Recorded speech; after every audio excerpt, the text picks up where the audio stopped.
Hello everyone, আসসালামু আলাইকুম। প্রিয়া কফিল চ্যানেলে আপনাদের সবাইকে আবারও ওয়েলকাম জানাচ্ছি নতুন একটা রেসিপি নিয়ে।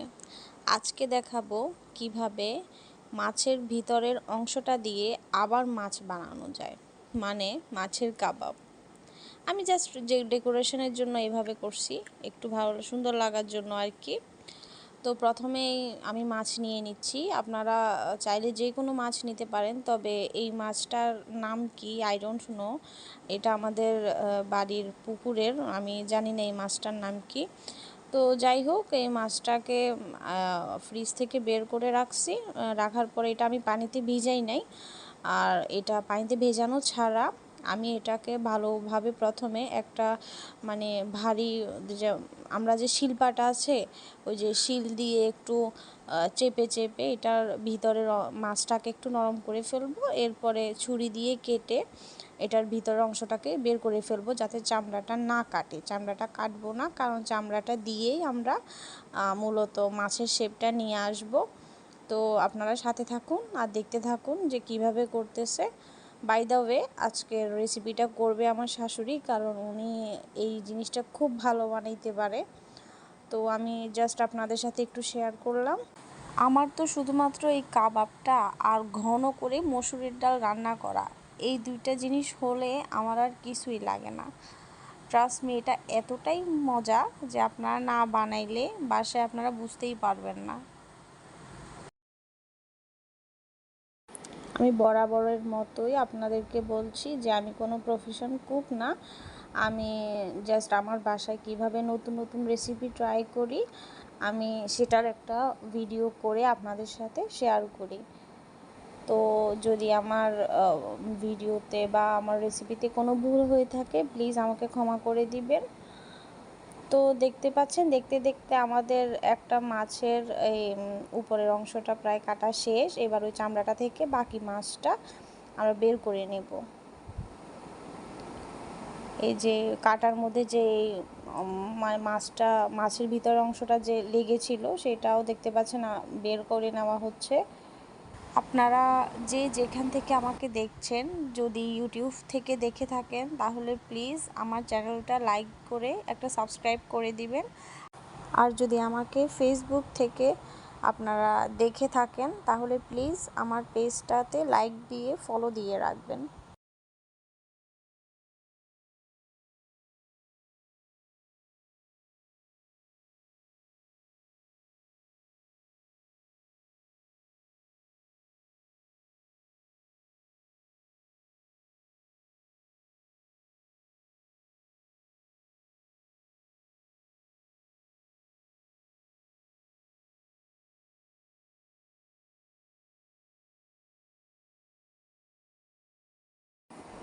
দেখতেই পাচ্ছেন আমাদের একটা মাছের ভিতরের অংশটা কিন্তু নেওয়া হয়ে গিয়েছে, আর আমি কাঁটাটা ফেলে দিব।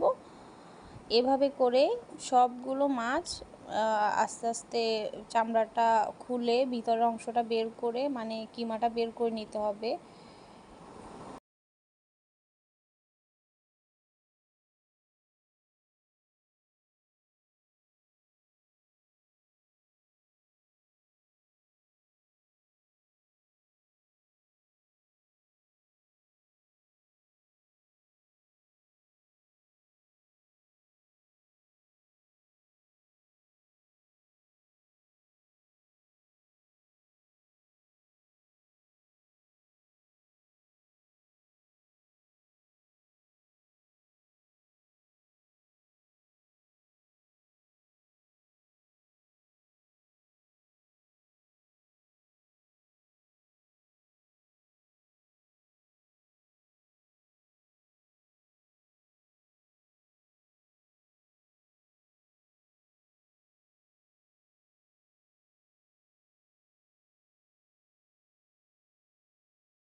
তো দেখতেই পাচ্ছেন আমাদের সবগুলো মাছের ভিতর অংশটা কিন্তু নেওয়া হয়ে গিয়েছে, আর সবগুলো মাছের কাঁটা এই যে দেখুন, একটা কাঁটাও কিন্তু ভাঙেনি।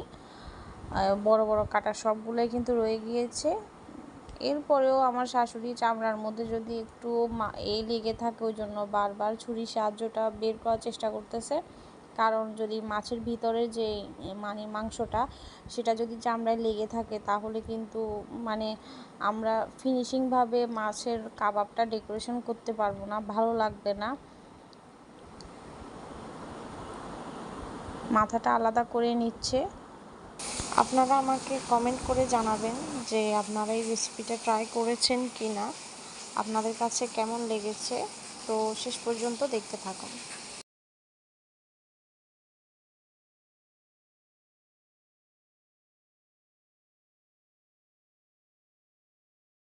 এইবার এই কাঁটাটার কোনো কাজ নাই, আমরা এই কাঁটাটা ফেলেই দিব।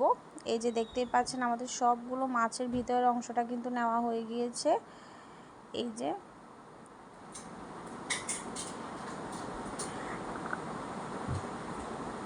আমরা আজকে এই কাবাবটা খুব কম মশলায় এই যে বানানোর চেষ্টা করব।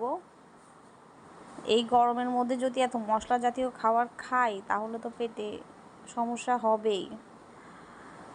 তো দেখতেই পাচ্ছেন আমাদের পেঁয়াজ, রসুন, তারপরে কাঁচামরিচ কেটে নিয়েছি। আপনারা আপনাদের পছন্দ মতো কাঁচামরিচ দিবেন, ঝালটা দিবেন। তো আমি এখানে এক চামচ লাল মরিচ, 1 চামচ হলুদ, আর আপনাদের স্বাদ মতো আপনারা লবণ দিয়ে মেখে নেবেন। চাইলে আপনারা লাল মরিচটা স্কিপ করতে পারেন, যেহেতু আমরা প্রথমে এখানে কাঁচামরিচটা দিয়েছি। তো আমরা একটু ঝাল খাবো, এই জন্য এই লাল মরিচটা দেওয়া, তবে অতটাও ঝাল না, জাস্ট দেখারও একটা সৌন্দর্য আছে ওইটা আর কি। এরপর দেখুন ভালো করে চামড়াটাকে হাত দিয়ে ছড়াই দিব। এরপর এটার ভিতরে আমরা মাছের শেপে এই যে ভিতরে যে কিমাটা রেডি করছি ওইটা দিয়ে দিব, ওইটা দিয়ে ফিল আপ করে দিব। এই যে দেখুন কিভাবে করতেছে। এটা বানানোর পরে একদম মানে দেখতে যে এত সুন্দর লাগে, মনে হয় যেন একটা পুরো মাছ। এই মাছটাতে কিন্তু অনেক কাটা, এই মাছটা কিন্তু রান্না করে খাওয়া যায় না। আমি জানি না যায় কি না, অনেকে পারে কি না, তবে আমাদের বাসায় এটা আমরা এভাবেই কাবাব বানাই খাই, আমাদের কাছে খুব ভালোই লাগে। তো দেখতেই পাচ্ছেন ভিউয়ার্স, একটা মাথা লাগাই দিলেই কিন্তু পুরা মানে মাছই।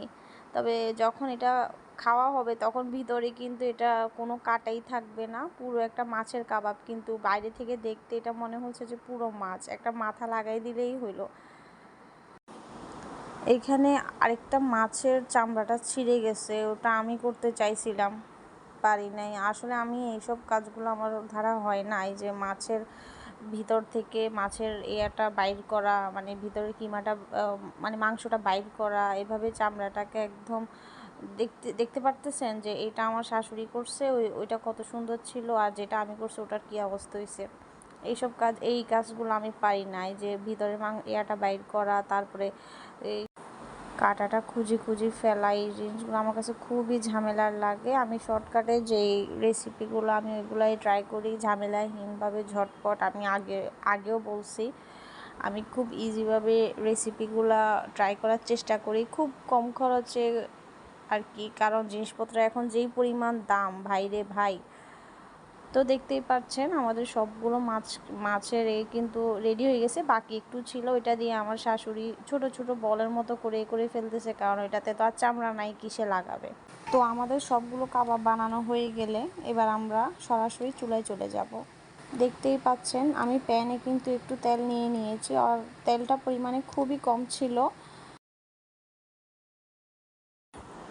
তো আমি এখানে কিন্তু খুবই কম পরিমাণে তেল নিয়েছি। অনেকেই মনে করে যে কাবাব ভাজার জন্য অনেক বেশি তেলের প্রয়োজন, কিন্তু আসলেই না, খুব কম তেলেও কিন্তু কাবাবগুলো ভাজা যায়।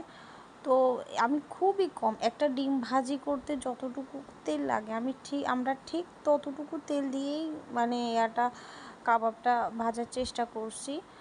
তো আপনাদের কাছে হয়তো দেখে এটা অনেক বেশি মনে হচ্ছে, কিন্তু ট্রাস্ট মি ভিউয়ার্স, এখানে কিন্তু অতটা তেল নাই। তো সবগুলো উল্টাপাল্টা করে ভালো করে ভেজে নিব কালারটা চেঞ্জ হওয়া পর্যন্ত। যেহেতু এখানের ভিতরে মাছের কিমা, এটা মানে ভাজতে বেশিক্ষণ সময় লাগবে না।